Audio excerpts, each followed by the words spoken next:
안녕하세요. 저는 두 아이를 키우고 있는 40대 워킹맘입니다.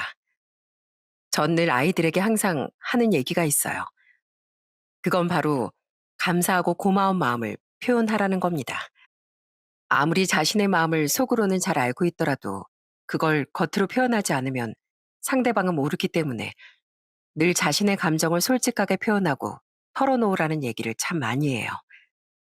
그렇지만 남이 내민 손길이 얼마나 고맙고 감사한 일인지 하나도 모르는 사람들도 있더라고요.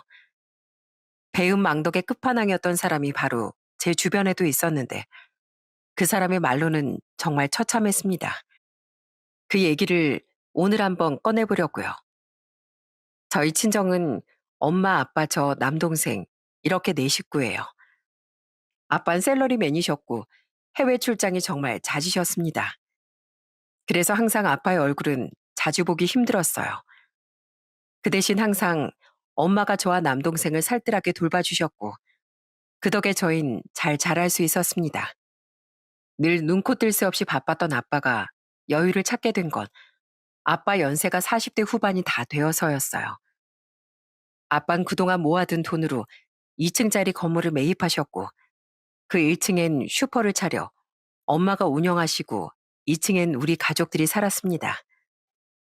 그 건물이 지금으로부터 한 30년이 지나서 지금은 낡고 허름한 건물이라도 정말 많은 추억이 남아있는 곳이죠. 한 번은 1층 슈퍼 앞에서 저와 남동생이 퇴근하는 아빠를 기다린 적이 있었어요. 그때가 아마 해외 출장을 나가셨다가 돌아오셨던 길이었던 것 같아요. 저 멀리 골목 끝에서 아빠가 걸어오시는데 양손 가득 저희 선물을 가지고 오셨죠. 그걸 보고선 저와 남동생이 바로 아빠에게 뛰어갔던 기억이 있습니다. 아빠! 아빠! 아이고, 이 녀석들. 아빠 기다리고 있었어? 아니면 이 선물을 기다리고 있었던 거야? 아빠 기다리고 있었지. 근데 아빠 이거 뭐야? 이게 다 우리 선물이야? 그래. 우리 정미 은석이 선물 주려고 아빠가 사왔지.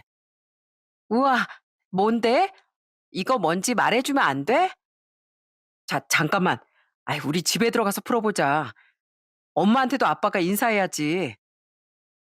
그렇게 아빤 출장을 다녀오실 때마다 저와 남동생, 그리고 엄마를 위한 선물을 늘 잊지 않고 사오시곤 했어요.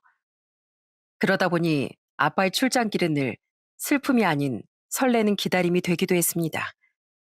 특히나 아빤 지금 생각해도 엄마를 참 아끼시는 분이었어요. 아빤 늘 항상 혼자 저와 남동생을 돌보는 엄마에게 미안해하고 고맙다는 말을 정말 많이 하셨거든요. 그리고 매주 주말마다 집에 계실 땐 늘 아빤 엄마를 푹 쉬게 하고 저와 남동생과 놀아주시곤 했습니다. 지금이야 육아에 참여하는 아빠들이 많다지만 그땐 사실 일이 바쁘다 보니 그렇지 못했던 아빠들이 많았거든요. 지금 생각해보면 저희를 위해서도 그러셨겠지만 아마 엄마의 힘듦을 덜어주기 위해 아빠가 그렇게 하셨던 것 같아요. 항상 자주 가던 집 근처 놀이터가 있었는데 아빠가 거기에 가서 놀 때면 늘 저희에게 하는 말이 있었습니다. 정미야, 아빠가 집에 없을 땐 네가 엄마를 많이 도와줘야 돼. 알지? 엄마가 혼자서 정미랑 은석이 둘 돌보려고 하면 힘드실 거야. 그러니까 말썽 부리지 말고 엄마 말씀도 잘 듣고 그래야 한다. 알았어. 나 엄마 말 얼마나 잘 듣는데. 그래, 우리 딸. 그리고 은석이랑도 잘 지내야 한다. 싸우지 말고. 세상에 형제라고 니들 둘뿐이니까 싸우지 말고 다투지 말고 서로 잘 지내야 돼. 그렇게 아빤 항상 가족 간의 우애와 배려를 강조하시며 저희를 키우셨습니다. 그러다 보니 전 2살 차이 남동생과도 참 잘 지냈어요. 흔히 사춘기가 되면 남매들은 정말 원수처럼 아니면 남보다 못한 사이처럼 지낸다지만 저희는 좀 달랐습니다. 남동생간 고민도 서슴없이 털어놓을 정도로 친했어요. 누나, 나 이렇게 입는 거 어때? 주말에 친구들이랑 놀러 가기로 했는데 좀 촌스러운가? 누나가 좀 봐줘봐. 봐봐. 어디 보자. 여기 옷을 좀 밝은 색으로 입어보는 건 어때? 넌 피부가 하얘서 어두운 옷보단 밝은 옷이 더 나을 것 같은데? 자, 이거 입어봐. 어? 이거 누나가 아끼는 옷이잖아. 용돈 모아서 산 거라고 아깝다면서 몇 번 입지도 않아 놓고선 나보고 이걸 입으라고? 에이, 괜찮아. 옷이야 뭐 또 사면 되는 거고. 너 그 여자친구들이랑도 다 같이 놀러 가는 거잖아. 그치? 그럴 때 잘 보여야지. 자, 누나가 임신 썼다. 대신 깨끗하게 입고 와야 돼. 알았지? 누나, 고마워. 내가 진짜 깨끗하게 입고 다시 가져다 놓을게. 그 뒤로도 동생과는 참 우애 깊게 지내면서 서로의 고민들도 얘기하고 정말 절친한 친구처럼 잘 지내왔습니다. 항상 가족 간의 화합과 행복을 위해 최선을 다하시던 부모님 덕분에 저와 남동생은 잘 자랄 수 있었고 대학을 졸업해 직장에 취직도 할 수 있었죠. 전 일반 회사에 직장인으로 취직을 하고 남동생은 기술직으로 직장에 취업해 일을 시작하게 되었어요. 아빠는 60대가 되시면서 직장에서 은퇴를 하셨고 그 후로는 엄마와 함께 슈퍼를 운영하셨답니다. 그러다 제가 30대 후반이 되었을 때 저희 집에 정말 큰 사건 하나가 벌어지고 말았습니다. 그건 바로 엄마가 암 판정을 받게 된 거였어요.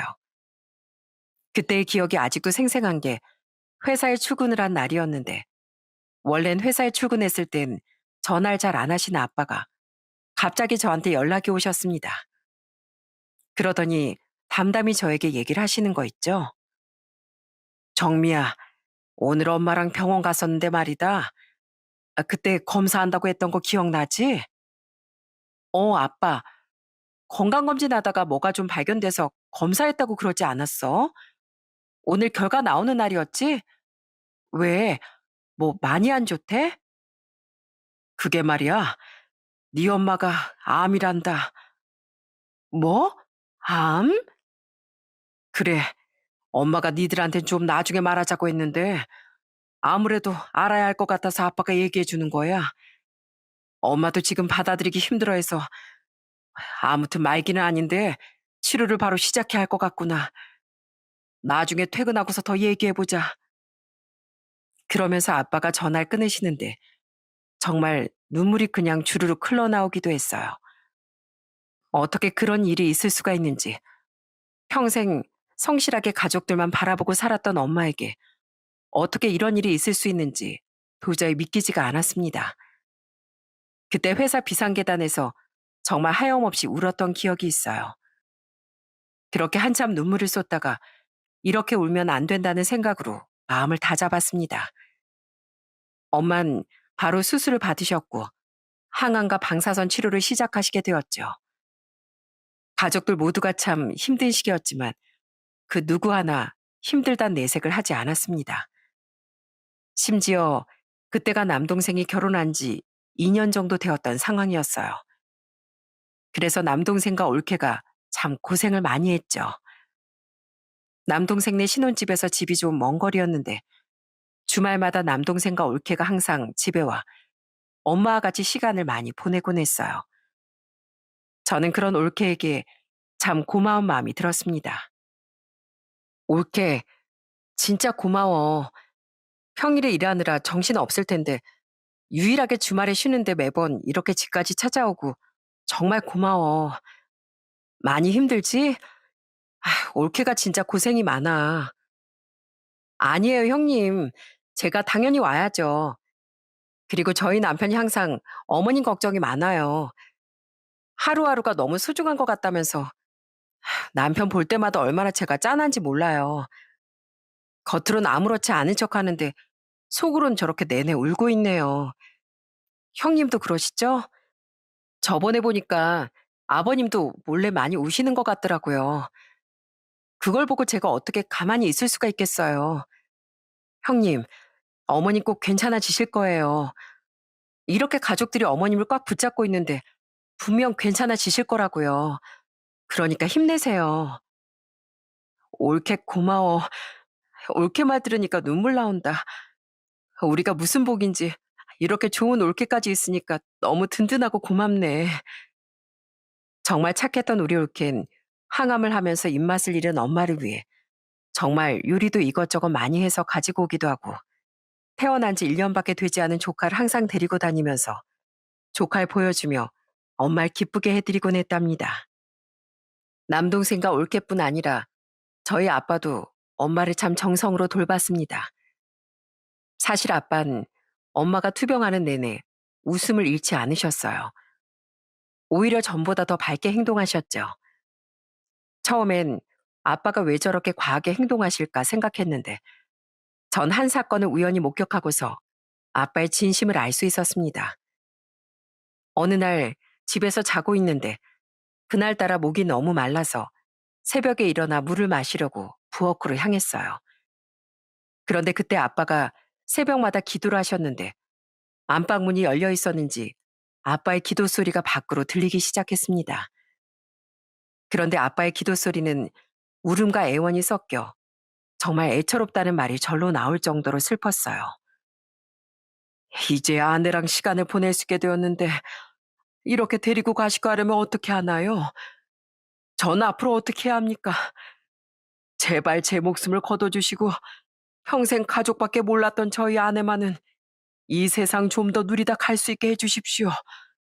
이렇게 간곡하게 바랍니다.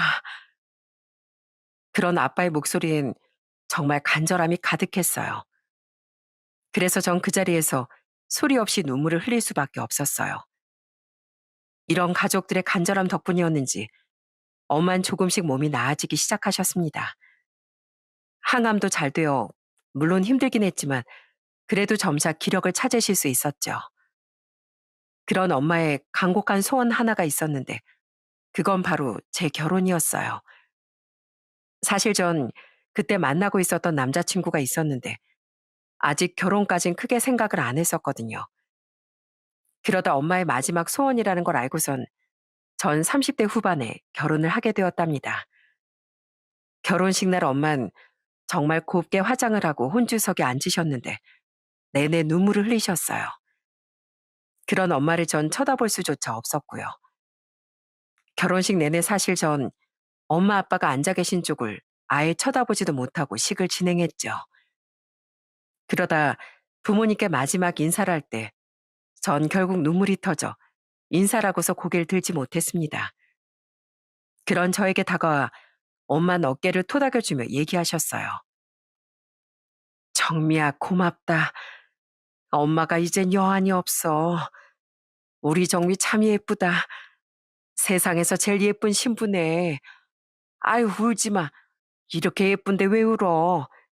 엄만 걱정하지 말고 결혼해서 잘 살아. 알았지? 그렇게 따뜻하게 절 안으며 토닥여 주시는데 엄마의 그 손길이 얼마나 좋았는지 모릅니다. 눈물의 결혼식이 끝나고서 전 그렇게 결혼 생활을 시작하게 되었어요. 사실 시댁은 넉넉하지 않은 형편이었고 결혼할 때 아무런 지원을 해줄 수 없던 상황이었죠. 남편 역시 어려운 시댁에 경제적인 지원을 하느라 모아둔 돈도 2천만 원밖에 없었고요. 그러다 보니 결혼할 때 아빠가 1억을 지원해 주셨고 제가 모아둔 돈을 합쳐 신혼살림을 차릴 수 있었죠. 처음엔 정말 남편이 저희 집에 무척이나 잘했어요. 올케처럼 남편도 주말마다 늘 저희 집에 가 엄마를 기쁘게 해주곤 했습니다. 장모님, 장모님 좋았습니다. 이서방 왔어요. 아이고, 이서방 왔는가? 아니, 이번 주엔 바빠서 못 올 것 같다고 그러더니 어떻게 왔어? 에이, 장모님 뵈러 가야 하는데 당연히 일을 빨리 끝내야죠. 장모님, 오늘 컨디션은 어떠세요? 좀 괜찮으세요? 오늘은 괜찮아. 자네 오려는 걸 알았는지 오늘은 아침부터 개운했네. 정말요? 역시 우리 장모님. 안 그래도 오늘 장모님 오시고 여기 근처 드라이브나 갈까 했었는데 어떠세요? 저희랑 시원한 바람도 맞고 기분 전환도 하고 와요, 장모님. 늘 싹싹하고 활발했던 남편은 엄마의 기분을 항상 좋게 해줬고 그런 남편 덕에 엄만 웃는 일이 많아졌습니다. 전 그런 남편에게 참 고마웠어요. 그렇지만 그 행복한 웃음도 그리 오래가지 못했습니다. 제가 결혼하고서 1년이 채 안 되던 시점에 정말 믿기 힘들 정도의 충격적인 사건이 벌어지고 말았거든요. 그건 바로 엄마의 재발 소식이었습니다. 그동안 많이 좋아졌다고 생각했는데 엄만 다시 폐암 판정을 받게 되셨어요. 그나마 처음엔 괜찮았지만 재발하고 나선 엄마의 암 진행이 너무도 빠르게 이루어졌죠. 엄만 급속도로 몸이 나빠지셨고 저희 가족들은 엄마와의 마지막을 준비할 수밖에 없었어요. 그때도 참 남편이 엄마에게 잘했습니다. 온 몸을 움직이기 힘든 엄마를 만날 때면 남편 항상 엄마의 손과 발을 따뜻하게 마사지를 해주곤 했거든요. 장모님, 좀 괜찮으세요? 아프시면 얘기하세요. 아휴, 우리 장모님 시집 한번 더 가셔도 되겠네요. 어쩜 이렇게 손발이 예쁘신지 각질 하나 없이 깨끗해서 누가 보면 우리 아내 동생인 줄 알겠어요. 이서방 자네 넉살은 참, 아휴, 내가 자네 덕에 웃네, 웃어. 넉살이 아니라 진심이에요. 장모님, 제가 장모님 신발 꼭 사드릴게요. 예쁜 신발 신고 저희 바다로 여행도 가요. 아셨죠? 그래, 그래. 내가 자네 때문에라도 힘내야지. 저희 가족들은 정말 끝까지 희망을 놓지 않았습니다. 기적이 저희 엄마에게 꼭 찾아올 거란 생각으로 정말 버티고 버텼죠. 그런 저희 때문이었는지 엄만 힘든 그 투병 생활을 겨우 이어나가셨습니다. 이런 온 가족의 염원에도 불구하고 결국 엄만 투병을 시작한 지 3년 만에 저희 곁을 떠나시고 말았어요. 그래도 그나마 참 다행이었다고 생각됐던 게 엄마의 마지막 숨이 턱 멎었을 때 온 가족들이 다 엄마의 곁을 지키고 있었다는 거였죠. 아빤 엄마의 숨이 멎고 나서 엄마에게 다가가 얘기를 하셨어요. 여보, 걱정하지 말고 마음 놓고 가. 정미랑 은석이 잘 살 거야. 나도 내 할 일 다 하면 당신 곁으로 갈 테니까 먼저 가서 기다리고 있어. 늘 기다리게 해서 미안하오, 여보. 누구보다 저희 곁에서 늘 든든하게 계셨던 엄만 그렇게 떠나시게 되었고 저희 가족들은 얼마 동안 정말 힘든 시기를 보내기도 했습니다. 서로 마주보면 눈물만 나올까 싶어 한동안은 다 같이 모이지도 못했던 것 같네요. 그러다 엄마가 떠나시고 한 1년이 지나고 나서야 겨우 담담히 엄마의 부재를 얘기할 수 있었네요. 그 후로 전 다시 일상으로 돌아오게 되었고 아들 하나 딸 하나를 낳게 됐습니다. 아이를 낳고 나서 보니 정말 친정엄마 생각이 많이 나 눈물이 나올 때도 있었죠. 엄마가 우리 키우면서도 이렇게 힘들었을까 생각하니 마음이 정말 많이 아프더라고요. 그렇게 엄마가 떠나고서 4년째 되던 해 남편은 갑자기 저에게 깜짝 선언을 했습니다. 바로 장사를 해보겠다는 거였어요. 여보, 우리 애들도 이제 둘이고 당신 복직하는 것도 고민하고 있잖아. 차라리 이참에 내가 장사를 해보는 건 어떻게 생각해? 뭐? 장사? 갑자기 그게 무슨 소리야? 당신 평생 직장만 다니다가 장사를 하겠다니. 내가 그래도 주변에 인맥들도 많고 그러잖아. 호프집을 하면 진짜 잘 될 것 같은데. 나 솔직히 직장은 그냥 돈벌이였고 내가 정말 하고 싶었던 건 장사였어. 당신도 아이들 곁에 있으면서 생활하면 좋잖아. 내가 진짜 잘할게. 어? 에이, 아무리 그래도 안 돼. 우리 애들도 있는데 좀 위험한 선택 아니야? 난 좀 반대야. 내가 잘못되더라도 내가 어떻게든 책임질게. 내가 다 해결할 테니까 나 한 번만 믿어줘. 딱 한 번만 이번에만 믿어주면 돼. 당신이 잘못돼서 나 떠나간다고 해도 나 진짜 아무 말도 안 할 거야. 처음엔 뜬금없이 장사를 하겠다던 남편이 너무 무모하다는 생각이 들어 사실 거절을 했었어요. 솔직히 저희 집도 슈퍼를 하긴 했었지만 장사라는 게 정말 쉬운 일이 아니라는 걸 잘 알고 있었거든요. 그러다 보니 남편의 그런 생각이 좀 너무 가볍게 느껴졌어요. 그래서 전 끝까지 반대를 했답니다.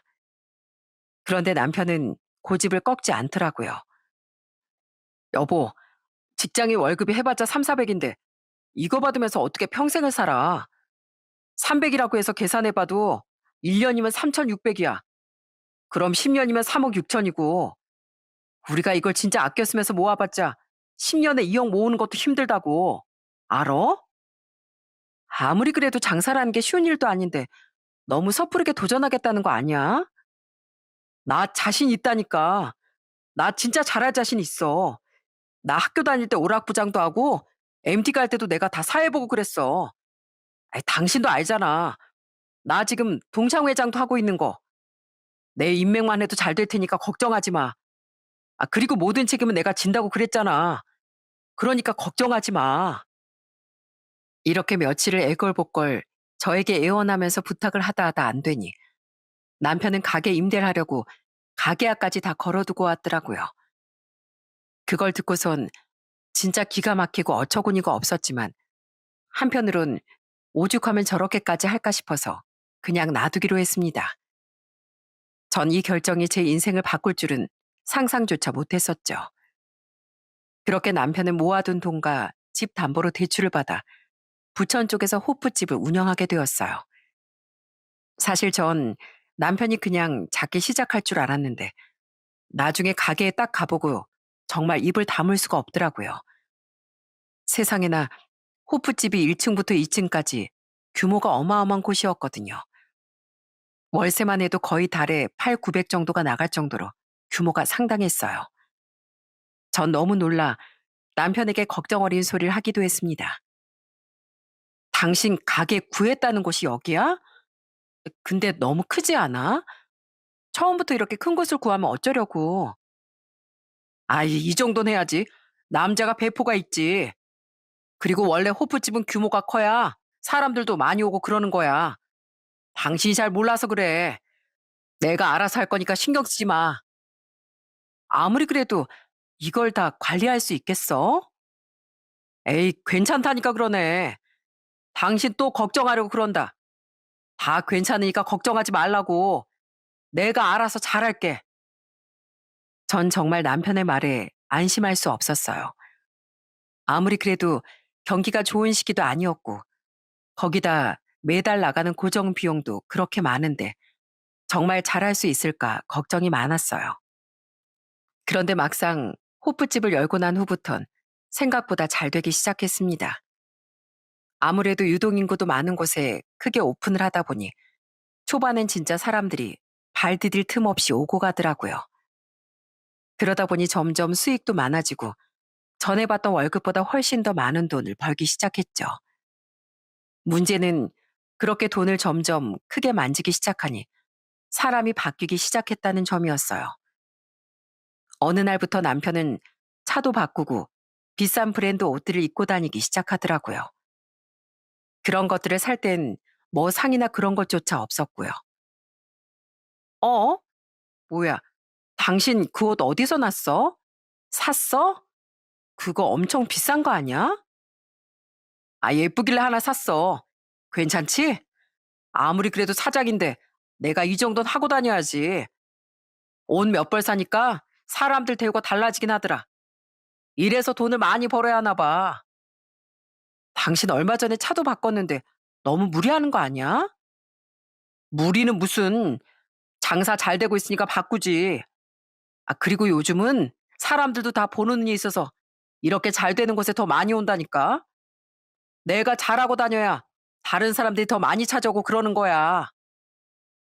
조금씩 바뀌어가는 남편을 보면서 저도 걱정이 많아지기 시작했어요. 원래도 남편이 사람들과 자주 어울리고 어딜 가도 주목받는 걸 좋아하고 그러는 건 알았지만 돈을 잘 벌기 시작하니 사람이 진짜 바뀌더라고요. 그러면서 시댁에 하는 것도 달라졌습니다. 저도 처음에 몰랐어요. 그런데 어느 날 시모가 저한테 슬쩍 물어본 말을 듣고서 그때서야 이 사람이 시댁에 어떻게 하고 있었는지 알게 되었습니다. 에이미야, 작년 생일 땐 우리 아들이 100만 원 용돈도 주던데 올해는 얼마나 준다니? 너랑 뭐 얘기한 거 없었어? 안 그래도 나 이번에 사고 싶은 게 있었는데 차라리 그걸 사달랠까? 네? 100만 원이요? 어머님, 남편이 어머님한테 100만 원을 드렸다고요? 그래. 아들이 돈 잘 버니까 좋구만. 용돈도 이렇게 두둑히 받고 말이야. 넌 참 복이다, 복. 어쩜 저렇게 잘난 남편을 만나가지고선 세상 편하게 사니? 그때서야 전 남편이 시댁에 계속해서 크게 용돈을 챙겨주고 있다는 걸 알게 되었어요. 전 다른 것보다 한마디 상의 없이 그렇게 돈을 쓰고 있다는 거, 양가를 똑같이 챙기는 게 아니라는 점이 너무너무 서운했어요. 그래서 남편에게 이 얘기를 꺼냈더니 글쎄 남편이 하는 말이 뭔지 아세요? 진짜 기가 막히더라고요. 아니, 그래도 장인어른은 건물도 있고 부족한 거 없으시잖아. 뭐 돈이 필요하신 것도 아닌데 무슨 용돈을 챙겨드려. 아무리 그래도 이건 아니지. 양가 똑같이 해야 하는 거 아니야? 그리고 그렇게 챙길 거면 나한테라도 먼저 상의를 했어야지. 어떻게 한마디 말도 없이 그럴 수가 있어? 말을 안 한 게 아니고 그냥 깜빡한 거야. 내가 일일이 내 돈 쓰는 것까지 다 보고해야 돼? 생활비를 안 주는 것도 아닌데 왜 그래? 당신도 좀 마음을 넓게 가져봐. 내가 밖에서 고생고생하면서 버는 돈인데 내가 어떻게 쓰든지 당신은 상관없잖아. 전 이런 남편이 너무나 어처구니가 없었어요. 남편은 점점 거만해져 갔고 마치 평생 그렇게 돈을 펑펑 벌 수 있을 것처럼 행동하더라고요. 그런데 그 기쁨은 2년을 채 가지 못했습니다. 아무리 처음에 잘 되던 곳이라 해도 경기 불황은 피해가기가 힘들죠. 그런데 불경기가 찾아오자마자 더 치명적인 사건 하나가 벌어지고 말았어요. 바로 미성년자에게 술을 판 거였습니다. 그게 신고가 들어와서 결국 영업정지를 당하게 되었죠. 그런데 매달 나가는 고정비용도 어마어마한 상태에서 그렇게 영업정지까지 되었으니 그 피해가 얼마나 크겠습니까? 거기다 경기까지 좋지 않으니 사람들이 밖에서 사 먹지 않고 점점 집에서 배달시켜 먹고 그러니까 바글바글했던 가게도 점점 사람들이 줄어드는 게 눈에 보이더라고요. 그러면서 남편은 집에 들어 한숨을 쉬며 토로하는 일들이 늘어났습니다. 요즘 따라 장사가 너무 안 되네. 요새 왜 이렇게 사람들이 없지? 다들 밖에 나오질 않는 것 같아. 아휴, 큰일이네, 정말. 다음 주엔 주방 이모 월급도 줘야 하는데 월세는 또 어떻게 내냐? 그러니까 여보, 이럴 때 대비해서 내가 저축을 해두라고 했잖아. 뭐 모아둔 건 없어? 모아둔 건 진작에 다 썼지. 이렇게 경기 불황이 오래 될 줄이야. 꿈에도 생각 못했어. 아, 이제 어쩌냐 정말. 그러면서 남편은 매일을 한숨으로 하루를 마무리하곤 했습니다. 그런데 그때부턴가 남편이 갑자기 저희 아빠를 뜬금없이 챙기기 시작하더라고요. 원래는 뭐 아빠에 대해 별로 신경을 안 쓰던 사람이었는데 어느 날부턴가 갑자기 쉬는 날이면 저희 아빠를 보러 가자던가 이런 얘기를 자주 하기 시작했거든요. 전 처음에 이 사람이 대체 왜 이러는지 영문을 알지 못했죠. 그런데 얼마 후 남편의 의도를 알게 되었어요. 그건 바로 아빠 2층짜리 건물을 탐내고 있었던 거더라고요. 아버님, 여기 주변으로 엄청 시세가 올랐던데 저기 보니까 옆집도 이제 이사 간다더라고요. 그래, 아무래도 목이 좋아서 그런가 많이 올랐더라고. 아, 그죠? 안 그래도 아버님 여기 혼자 지내시는 거 신경 쓰였는데 이참에 건물 정리하고 저희 근처로 이사 오시는 건 어떻게 생각하세요? 아유, 아니야. 여기서 우리 아내랑 30년 동안 평생 슈퍼를 운영했던 곳인데 어떻게 여길 팔아?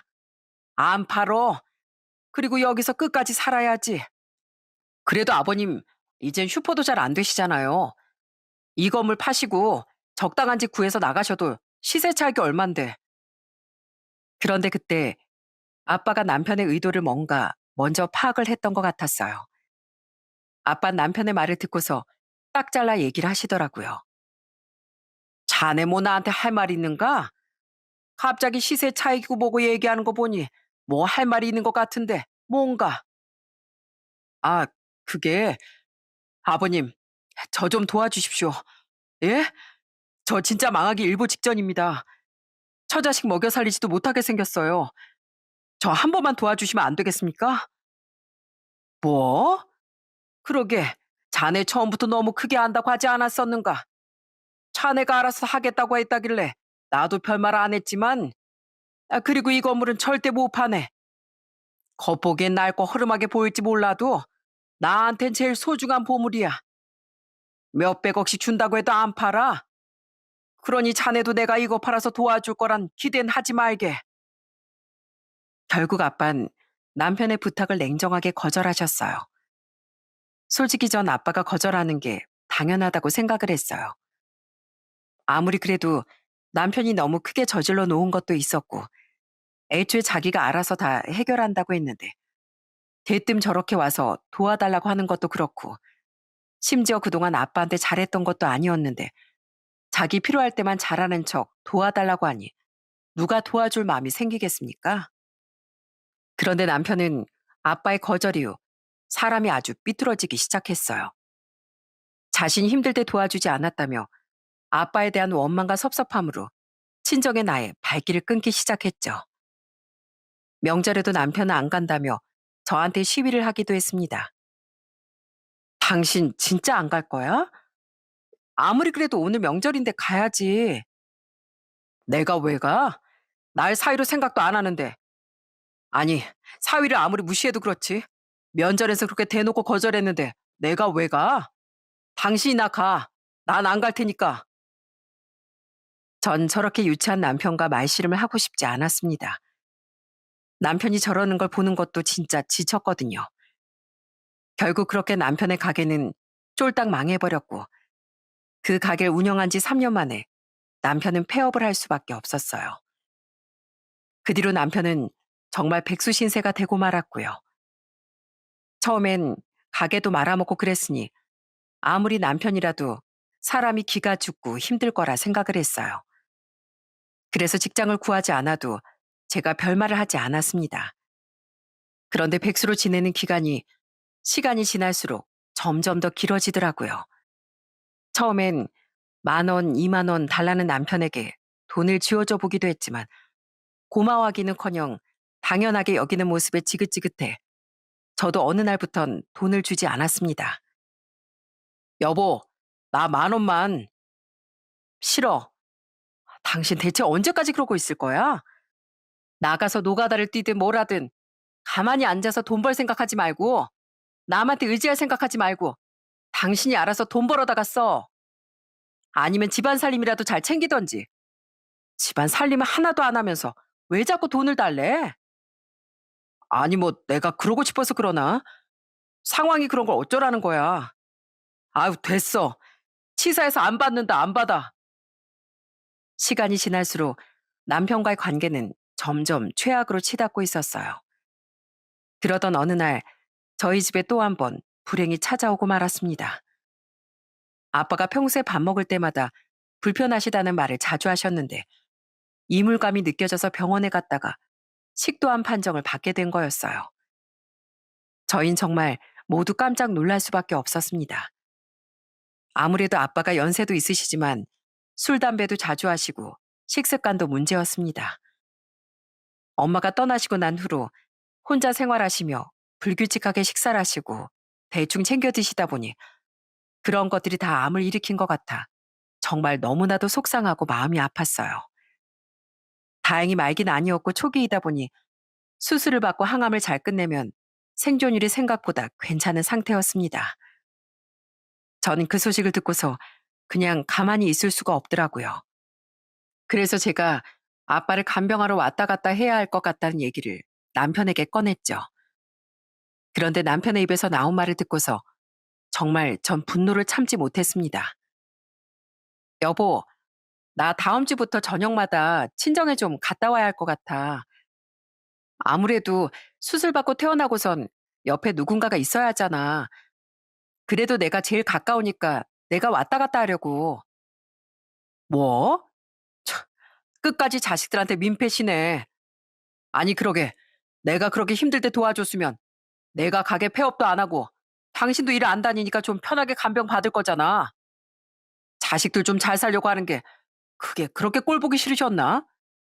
그러니까 그렇게 암이나 걸리시지. 뭐라고? 당신 지금 뭐라고 했어? 아니 뭐 내가 틀린 말 했냐? 그 건물만 좋게 넘겨줬으면 내가 지금 당신한테 이러고 말하겠냐고. 그럼 지금이라도 건물 넘겨서 우리한테 효도 받을 건지 아니면 끝까지 안 주실 건지 그거 결정하시라고 해. 안 줄 거면 그냥 양농 가셔야지 뭐 별 수 있어? 자식들한테 잘하지도 못하시는데 그럼 거기서 살아야지. 어떻게 이런 말을 할 수가 있는지 전 너무 화가 나고 열이 받았습니다. 그런데 남편이 이어서 하는 말은 더 기가 막히더라고요. 안 그래도 내가 아까 엄마랑 통화해봤는데 우리 아버지도 지금 혈압도 높고 당뇨도 높다더라. 숨 쉬는 것도 힘드시다던데 당신 그렇게 너무 친정만 생각하는 거 아니야? 지금 당장 쓰러질 사람은 우리 아버지라고. 우리 아버지를 모실 생각을 해야지 며느리가. 하여튼간 당신 아버지한테 잘 얘기해봐. 나 오늘 약속 있는 거 알지? 일단 나 나갈 준비한다. 그러더니 남편은 바로 씻으러 들어가 버리더군요. 너무 기가 차고 어이가 없었어요. 그리고 일단 사실 확인을 해봐야 할 것 같아 전 막내 신우에게 연락을 했습니다. 그나마 시댁에서 막내 신우는 저랑 좀 친하게 지냈거든요. 아가씨, 혹시 지금 아버님이 좀 몸이 많이 안 좋으세요? 네? 아니요. 저 어제도 갔다 왔는데 아빠 몸 괜찮으시던데 그건 왜요? 아빠가 어디 아프시대요? 아닐 텐데. 아침에도 통화했을 때 멀쩡했거든요, 언니. 전 막내 신우의 말을 듣고서 정말 기가 찼습니다. 이 사람은 혹시나 제가 아빠를 모시겠다고 나설까봐 자기가 먼저 선수를 친 거였어요. 며느리 도리를 하라면서 절 그렇게 압박을 한 거였죠. 정말 그 사실을 알고서 어찌나 어처구니가 없던지 지금껏 자기가 한 행동들을 꿋꿋이 참아줬던 제가 정말 바보였구나 싶은 생각이 들었답니다. 그렇게 씻고 나온 남편은 뭐가 그렇게 기분이 좋은지 룰루랄라 콧노래까지 불러가면서 외출 준비를 하더라고요. 그러더니 저한테 또 돈을 달라고 했고요. 여보, 나 10만 원만. 오늘 오랜만에 친구들 만나는데 나도 돈을 내야지. 그래? 자, 10만 원. 어? 와, 당신 웬일이야? 알았어. 내가 오늘은 늦지 않고 일찍 올게. 그래, 잘 다녀와. 이야, 당신 내가 아까 뭐라고 하니까 좀 정신이 드는가 보네. 그것 봐. 서방한테 그렇게 웃으며 말하니까 얼마나 좋냐? 가정의 화목은 여자 얼굴에서 나오는 거야. 아무튼 나 갔다 올 테니까 얌전히 집에서 기다리고 있어. 그러더니 신이 난 남편은 바로 옷을 입고 나갔습니다. 저는 남편이 나가자마자 바로 행동을 개시했어요. 바로 남편 짐을 하나하나 다 싸기 시작했습니다. 남편의 옷가지며 이것저것 다 싸고서 저 역시 제 짐과 애들 짐을 싸기 시작했어요. 그리고 남편의 짐은 시댁으로, 제 짐과 애들 짐은 친정으로 나눠 보내버렸습니다. 그렇게 짐을 보내고서 현관문 비밀번호도 싹 다 바꾸고서 전 바로 애들을 챙겨 친정으로 가버렸어요. 시댁으로 보낸 짐은 아침에 도착하게 보냈으니 아직 잠잠했고 전 친정에 가서 아빠에게 모든 사실을 털어놨습니다. 아빤 처음엔 좀 놀라 하시더니 이내 예상하셨다는 듯 별말 없이 저희를 받아주셨어요. 그러다 새벽 1시가 되어서야 남편이 저에게 연락을 해왔더라고요. 시댁에서 분명 연락이 많이 갔을 텐데 그 시간까지 놀다가 이제야 사태를 파악했다는 게 진짜 어처구니도 없고 참 이 사람은 답이 없구나 싶은 생각이 들더라고요. 제가 그렇게 전화를 받자 남편은 다급하게 얘기를 꺼냈습니다. 여보, 이거 뭐야? 비밀번호 바꿨어? 당신 이게 뭐 하는 짓이야? 내가 뭐 늦게 들어와서 그래? 얼른 문 열어. 맞아, 내가 바꿨어. 그리고 당신 짐도 싹 다 시댁으로 챙겨 보냈으니까 그렇게 알아. 집도 다 정리할 거야. 뭐? 지금 그게 무슨 말이야? 아, 여기 내 집인데 무슨 소리 하는 거야? 내 집? 내 집 같은 소리 하고 있네. 당신 그 집 살 때 당신 돈 다 대출 받아서 까먹은 거 기억 안 나? 당신 사업 시작할 때 분명히 그랬지? 모든 빚이랑 책임은 다 당신이 진다고 얘기했었잖아. 기억 안 나? 당신 진짜 너무한 거 아니야? 사람이 실패를 좀 할 수도 있는 거지. 어떻게 가족이 그럴 수가 있어? 사업 좀 망했다고 집까지 내쫓아? 진짜 너무한다, 너무해. 내가 지금 당신이 사업 실패했다고 그러는 줄 알아? 사람이 실패할 수도 있지만 인간답지 않은 사람한테 선처 베풀 만큼 내 속이 그렇게 넓진 않거든. 장인이 아프다는데 거짓말을 해? 야, 네 아버지 엄청 건강하시댄다. 그렇게까지 거짓말하면서 사람 속을 뒤집어 놔야 되겠니? 네 집 니네 집으로 싹 다 보냈으니까 거기서 그러지 말고 네 집으로 가서 거기서 쭉 살아. 그리고 너 문 따기만 해봐. 수리비도 없는 게 그 문 따서 망가뜨리면 그 수리비 어떻게든 싹 다 받을 거니까 그렇게 알아. 그리고선 전 남편의 전화를 끊어버렸습니다.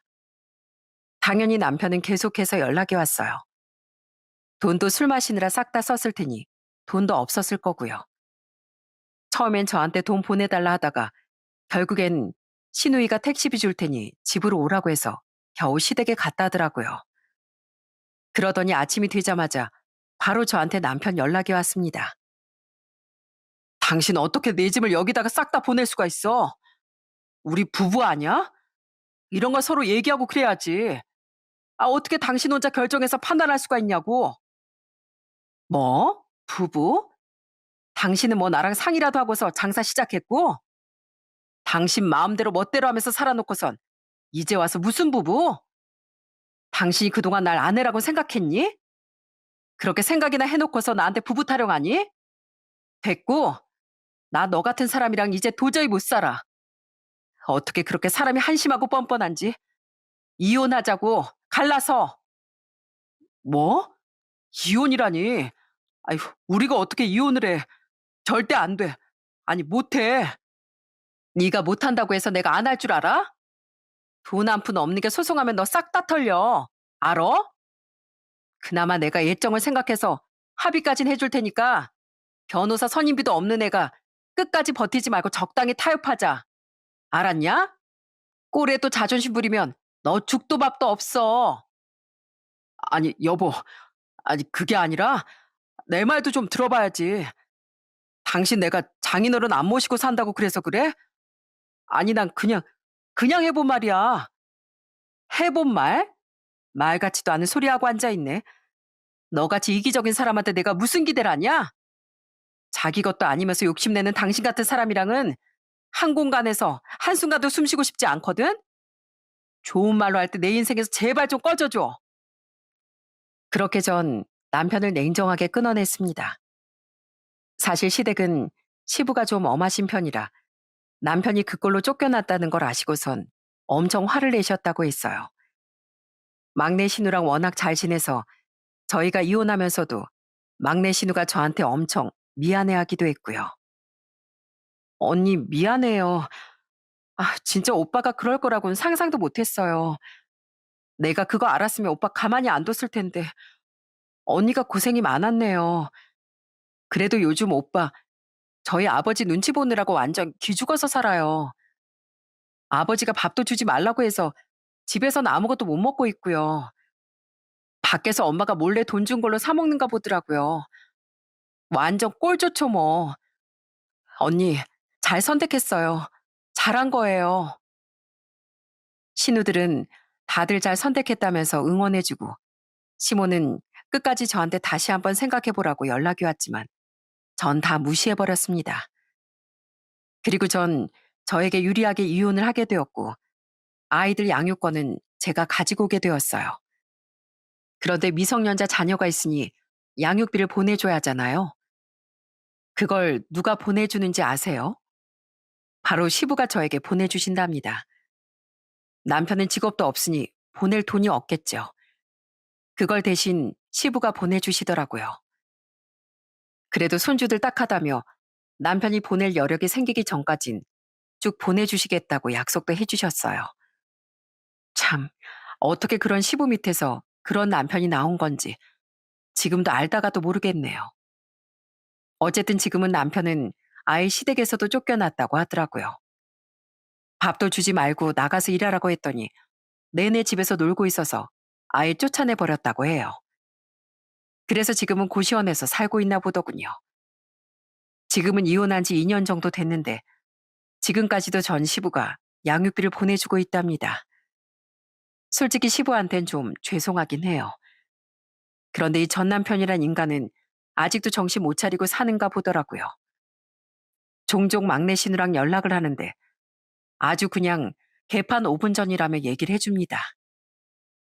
언니, 저 진짜 창피해서 못 살겠어요. 아니, 오빠 진짜 왜 저런데요? 이혼했으면 정신 차리고 살 생각을 해야지. 글쎄, 얼마 전에 저희 남편한테까지 전화해서 30만 원 보내달라고 한 거 있죠? 고시원비를 내야 하는데 그 돈 없다고. 아, 멀쩡한 몸 두고 뭐 하는 짓인지 모르겠어요, 진짜. 내가 창피해서 정말. 정말요? 그래서 아버님이 계속 양육비를 보내주시는 거구나. 아휴, 진짜 언제 정신 차릴런지 모르겠어요. 결국 남편은 끝까지 정신 못 차리고 고시원에서 폐인처럼 살고 있다더라고요. 제발 좀 정신 차려서 앞으로 남은 인생은 좀 똑바로 살았으면 좋겠다는 마음뿐입니다. 그리고 지금 저희 아빠는 건강을 많이 회복하셨어요. 다행히 초기에 발견이 돼서 빠르게 수술받고 항암을 할 수 있었고 지금은 정말 많이 좋아지셨답니다. 착한 우리 올케한 남동생이 먼 거리에 살고 있음에도 자주 찾아오고 있고 그리고 저 역시 아빠랑 같이 살면서 잘 지내고 있어요. 요즘은 오히려 아빠가 저희 애들을 더 챙겨주신답니다. 할아버지, 시원하세요? 제가 다리도 주물러 드릴게요. 아이고, 시원하다. 우리 손주들이 시원하게 주물러 주니까 할애비가 다리 하나도 안 아프고 시원하네. 역시 우리 손주들 손이 약손이야, 약손. 할아버지, 그러면 저희가 매일매일 이렇게 주물러 드릴게요. 그러니까 할아버지 아프지 마세요. 그래, 그래. 우리 예쁜 손주들. 내 강아지들 위해서라도 아프지 말아야지. 처음엔 저희 애들과 다 같이 들어가서 사는 게 아빠한테도 좀 부담이지 않을까 생각했었는데요. 오히려 손주들을 보면서 사니까 더 편하고 행복하고 좋다면서 얘기를 해주신답니다. 엄마에 대한 그리움은 사실 아직도 늘 가지고 있어요. 조금 더 건강하게 저희 곁에 계셨다면 좋은 곳도 많이 놀러 다니고 좋았을 텐데 이런 생각도 참 많이 한답니다. 그래서 요즘은 아빠와도 여기저기 놀러 다니며 잘 지내보려고 노력하고 있어요. 저희 아빠가 앞으로도 이렇게 건강하게 오래오래 저희 곁에서 지내셨으면 좋겠습니다. 결국 이기적이었던 전 남편이란 인간은 끝내 소중함을 모르고 본인만 생각하다가 결국 양가 집안에서 모두 다 버림을 받게 되었어요. 처음엔 우리 아들 하면서 아까워하던 시모도 결국엔 남편의 행동에 두 손 두 발 다 들어버렸다고 하더라고요. 솔직히 아무것도 안 하고 게으름만 피우는 사람을 누가 좋아하겠습니까? 지금의 파국은 다 본인이 만들었다는 걸 깨닫고 제발 정신 차렸으면 좋겠네요. 사연을 듣다 보면 가족이란 이름으로 소중한 사람들을 함부로 대하는 사람들이 정말 많은 것 같더라고요. 그렇지만 가깝고 소중할수록 더 귀하게 여겨야 하는 게 맞는 것 같습니다. 늘 당연하다고 생각했던 사람이 갑자기 곁에서 떠나버리게 되면 그 뒤엔 못해준 후회만 남거든요. 그러니 지금부터라도 내 가족들을 위해 좀 더 좋은 시간을 많이 보내려고 노력하고 서로 좋은 말들을 많이 하려고 노력하는 게 중요한 것 같습니다. 저 역시 아빠, 남동생, 올케와 우리 아이들과 앞으로 즐겁고 행복한 추억들을 많이 만들기 위해 노력해 보려고요. 제 사연은 여기서 끝이랍니다. 앞으로 인생이 어떻게 흘러갈지 모르겠지만 그래도 단 한 가지 알고 있는 건 바로 노력은 절대 배신하지 않는다는 것이네요. 여러분들이 지금 하시고 있는 일들도 열심히 잘 하려고 노력한다면 언젠간 정말 좋은 보답으로 돌아올 거라 생각합니다. 그러니 여러분들도 지금 힘드시겠지만 늘 화이팅 하시길 바랍니다. 지금까지 제 사연 들어주셔서 모두 감사드립니다.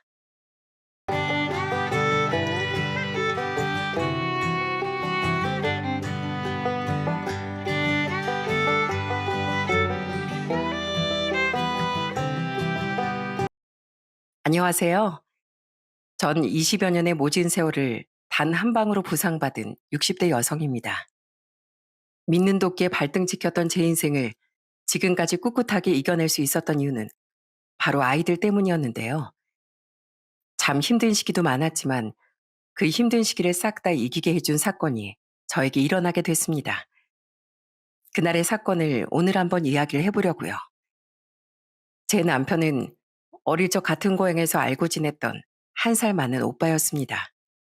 어릴 적부터 친하게 지내다 보니 어른이 되어서 자연스럽게 만남을 이어가게 되었던 것 같습니다.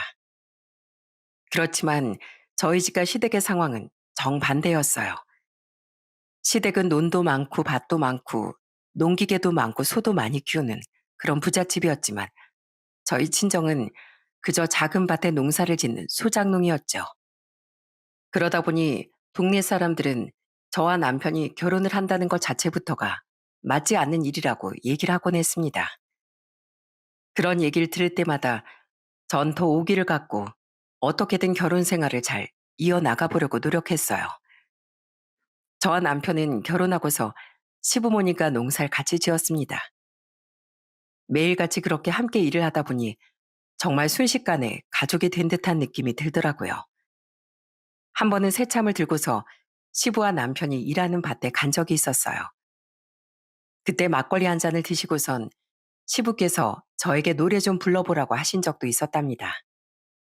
에미야, 오늘따라 날씨도 참 좋은데 노래 한 곡 좀 불러봐라. 저번에 보니까 노래 잘하더만. 그럴까요, 아버님? 그럼 무슨 노래 불러드릴까요? 말씀만 하세요. 제가 뭐든 다 불러드릴게요. 그래? 그럼 우리 며느리가 한번 불러보거라. 그렇게 같이 노래도 부르고 즐겁게 농사를 짓곤 했어요. 남편은 그다지 다정한 편은 아니었지만 무뚝뚝해도 누구보다 성실한 사람이었습니다. 시부모님은 정 많고 사랑 많으신 분들이셨어요. 그 후로 전 딸 하나 아들 하나를 낳고서 열심히 농사를 지으며 살았습니다. 정말 남들이 본다면 특별할 것 없는 그런 평범한 삶이었어요. 아침에 눈을 뜨면 아이들을 챙기고선 오전 간식을 챙겨서 밭에 나가 시부모님과 남편을 챙기고 밥도 하고 살림도 하면서 그저 매일이 비슷비슷한 일상을 살아갔었죠. 그런 일상들이 특별한 건 아니었지만 전 그것만으로도 행복하다고 생각했습니다. 그런데 제 생각과 남편의 생각은 전혀 달랐던 것 같아요. 남편은 계속해서 그 시골 생활을 벗어나고 싶어 했거든요. 내 친구가 저기 도시에서 설비를 하는데 나보고 와서 도와달래. 나 그거라도 좀 해볼까? 갑자기? 애들은 어쩌고. 우리가 지금 모아둔 돈이 많은 것도 아니고 다 같이 이동하려면 집이며 뭐며 다 준비해야 하는데. 아니, 그냥 나만 가서 자리 잡고 있으면 되잖아. 당신은 나중에 내가 자리 잡고 오면 되는 거고. 솔직히 이 나이에 평생 농사 지으면서 살 생각하니까 얼마나 답답한지 당신이 알기나 해? 대책 없이 혼자서라도 그 시골을 벗어나겠다고 하는 남편을 보면서 참 말도 안 되는 일이라고 생각했어요. 그런 남편의 마음을 조금이라도 풀어주려고 가끔씩 가는 읍내 나들인 항상 자유롭게 다녀오게 두기도 했습니다. 남편은 그나마 읍내 다녀오고 나면 마치 기분 전환이라도 한 듯 하루 종일 신이 나 있곤 했거든요. 대책 없이 떠나겠다고 하는 것보다 그게 훨씬 낫다고 그때는 그렇게 생각을 했습니다. 그런데 그 선택이 잘못된 선택이었다는 걸 알기까진 오랜 시간이 걸리지 않았어요. 저희 딸아이가 중학교에 들어갈 때쯤부터 남편이 점점 이상해지기 시작했거든요. 농사일을 할 때도 어디다 정신이 팔렸는지 자꾸만 실수를 하고 저녁이면 계속 밖으로 돌기 바빴어요. 거기다가 지금으로부터 20년 전에도 핸드폰이 있었는데 지금처럼 핸드폰으로 이것저것 할 수 있는 시대가 아님에도 불구하고 늘 핸드폰을 손에서 쥐고 놓질 못하곤 했습니다. 당신 지금 뭐해? 아니, 누구 연락 올 때라도 있어? 하루 종일 핸드폰을 손에서 놓질 못하네. 뭐야? 무슨 일인데? 아이, 아무것도 아니야. 그냥 친구한테서 전화 올 일이 있어가지고 그래.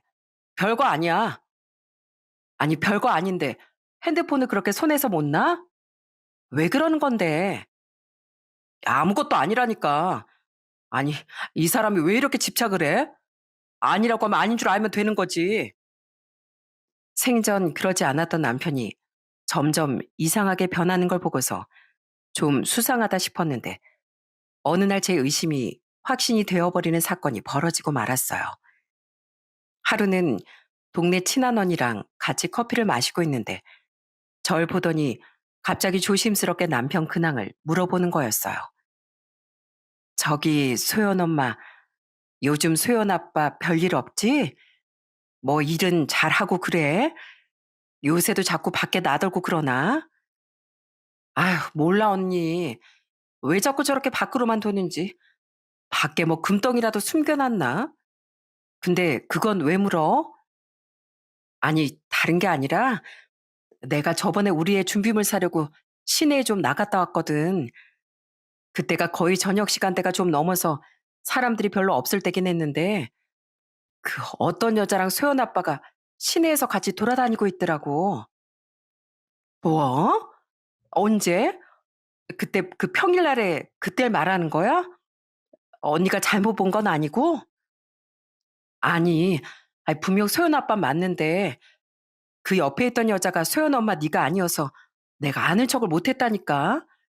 진짜 별일 없는 거 맞지? 그 얘기를 듣고서 전 처음엔 설마 설마 하는 생각을 했습니다. 그런데 그런 얘기를 꺼내는 게 그 언니뿐만이 아니더라고요. 그 뒤로도 다른 사람들이 저에게 슬쩍슬쩍 얘기를 하는 걸 들어보니 자꾸만 동네 근처 시내에 어떤 여자랑 같이 다닌다고 하더라고요. 전 이대로는 안 되겠다 싶어 엄청 수소문을 한 끝에 그 여자의 정체를 알게 되었어요. 그 여잔 읍내에서 미용실을 운영했던 여자였습니다. 남편이 읍내에 딱 한 곳 미용실을 갔었는데 바로 그 미용실 주인이었던 거죠. 남편보단 2살이나 많았고 거기다가 애까지 딸린 이혼녀였어요. 그때 남편 나이가 40 중반이었으니 정말 나이 먹고서 더러운 짓까지 뒤에서 몰래 하고 있었던 거였어요. 그걸 알고선 시댁이 완전히 뒤집어졌습니다.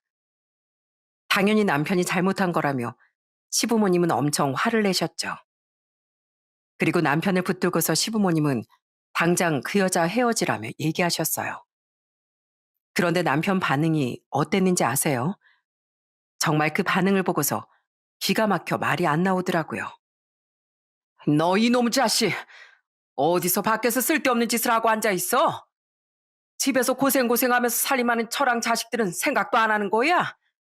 당장 정리하고 내일부턴 집 밖으로 한 발자국도 나갈 생각하지 말거라.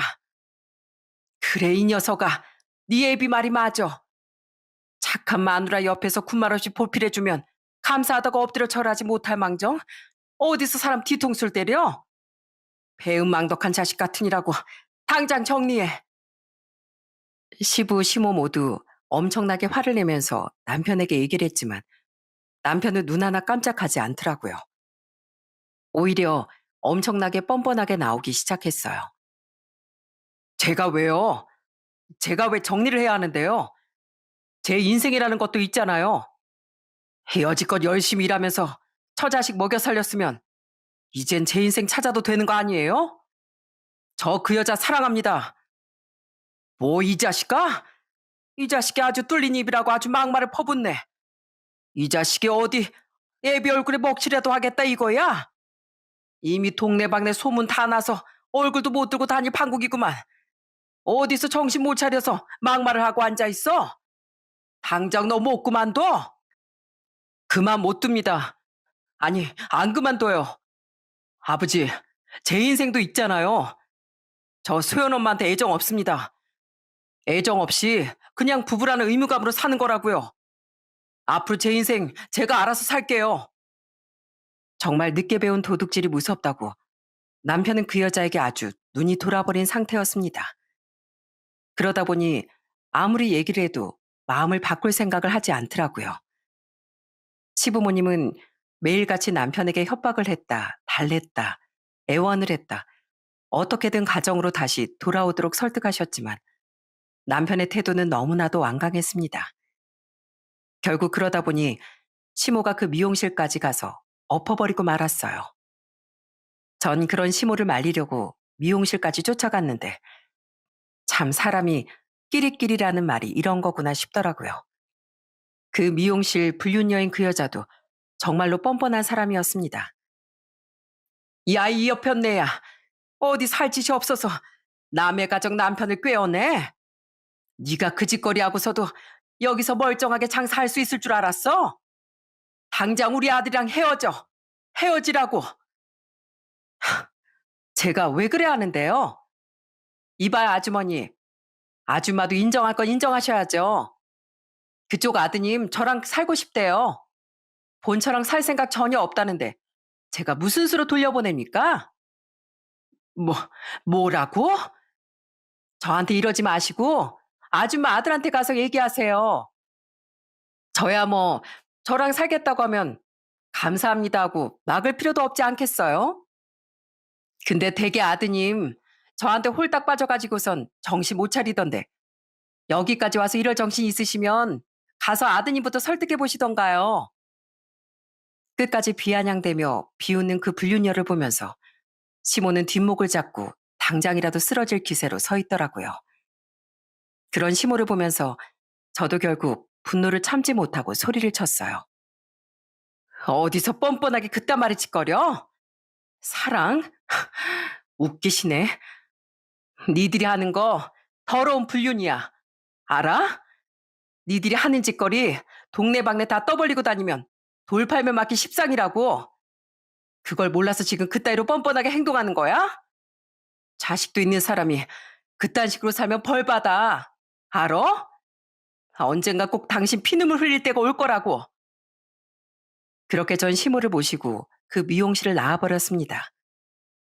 미용실을 나오자마자 시모는 자리에 주저앉아 눈물을 흘리셨어요.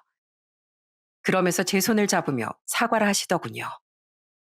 아이고, 애미야. 이게 다 무슨 일이라니? 정말 미안하다. 너한테 몹쓸 짓 한 우리 아들을 원망해라. 정말 미안하구나. 내가 너한텐 할 말이 없어. 그렇게 펑펑 울며 사과를 하시는 시모를 보면서 전 너무나 마음이 아팠습니다.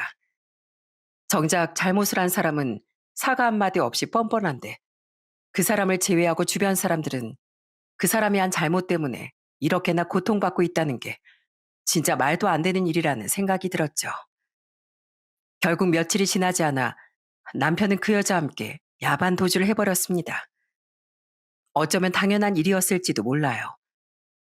미용실을 하던 그 여잔 읍내뿐만 아니라 주변 지역에도 죄다 소문이 나서 불륜녀가 하는 미용실로 이미 알려져 버린 상태였거든요.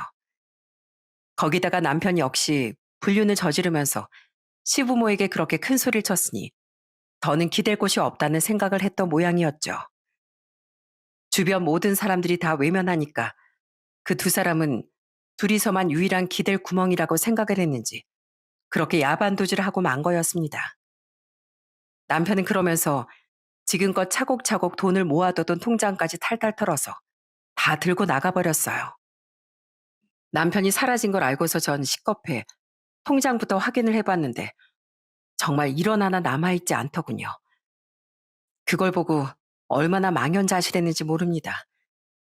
집에 그냥 주저앉아 넋놓고 울고만 있으니 소식을 듣고 온 시부모님이 제 손을 잡아주시더라고요. 애미야, 정말 미안하다. 우리가 자식 교육을 정말 엉망으로 했나 보구나. 정말 미안하다, 애미야. 인춘이 그 녀석이 돈까지 다 싸들고 갔다며? 아휴, 이게 도대체 뭔 일이라니. 어머님, 아버님, 저희 앞으로 어떻게 살아요? 애비까지 이제 집도 나가버리고 저희는 앞으로 도대체 어떻게 살아야 돼요? 애미야, 걱정하지 말거라. 다 살 길이 있을 거야. 그리고 이거 우리가 모아둔 돈인데 이거 가지고 니들 살 집 구하거라. 이 지경이 됐는데 우리랑 가까이 살자고 하는 것도 웃기는 일인 것 같고 그냥 멀리 가서 니들끼리 행복하게 살아. 정말 미안하다. 그렇게 시부모님은 저희가 집 한 채 얻을 수 있을 만큼의 돈을 저에게 쥐어주셨습니다. 처음엔 거절을 하려고 했지만 사실 그 돈을 받을 수밖에 없었어요. 친정은 가난해 도움을 받지도 못할 형편이었고 그동안 모아둔 돈도 남편이 죄다 들고 튀어버렸으니 어쩔 수가 없었죠. 결국 시부모님이 주신 돈을 가지고 전 딸과 아들을 데리고 다른 지역으로 이사를 가 새롭게 정착을 하게 되었어요. 그렇게 이사를 가고 나서도 사실 전 시부모님과의 인연을 끊지 않았습니다. 아무리 남편이 미워도 시부모님이 절 그동안 얼마나 챙겨주고 아껴주셨는지 알기 때문에 냉정하게 인연을 자르지 못했죠. 거기다가 저희 애들을 어찌나 예뻐하고 사랑해 주시는지 애들의 조부모 자리를 제가 없애고 싶지도 않았어요. 그래서 그렇게 남편과 이혼을 하고서도 전 시부모님과의 인연을 꾸준히 이어나가게 되었습니다. 시부모님은 철마다 저희 집으로 고기며 과일이며 채소들이며 잔뜩 싸서 보내주시곤 했어요. 어머, 어머님, 뭘 이렇게 많이 보내셨어요? 아유, 죄다 비싼 걸로만 골라서 보내셨네. 이거 가지고 소포 보내는 것도 힘드셨을 텐데, 이젠 보내지 마세요. 아니야. 이런 거라도 보내야 내가 사는 맛이라도 있지. 애들이랑 잘 챙겨서 먹고 바쁘다고 굶고 그러면 안 된다. 알겠지? 늘 잘 챙겨 먹어야 힘이 생기는 거야. 김치는 있어? 김치 없으면 내가 김장해서 보내주고. 아직 많이 남아있어요, 어머님. 매번 이렇게 제가 받기만 해서 어떡해요? 한번 찾아가 봐야 하는데 바쁘다는 핑계로 제대로 가보지도 못하고 자식을 둘이나 키우는데 당연히 네가 바쁘고 힘들지. 괜히 여기 먼 곳까지 올 생각하지 말고 이젠 이렇게 전화하면서 안부 물을 수 있으니까 무슨 일 있을 때면 이렇게 통화하자꾸나. 애들도 중요하지만 네 몸 먼저 챙겨야 한다. 그렇게 시부모님은 그 뒤로도 절 너무나도 잘 챙겨주셨습니다. 그때 이후로 계속 시간이 흘러 딸은 어느덧 성인이 되었고 전 기사식당을 열어 운영하게 되었어요. 딸은 정말 착하게 잘 커서 좋은 대학을 나와 직장까지 좋은 곳으로 취직할 수 있었답니다. 그리고 아들은 너무나도 듬직하게 경찰에 합격을 하게 되었죠.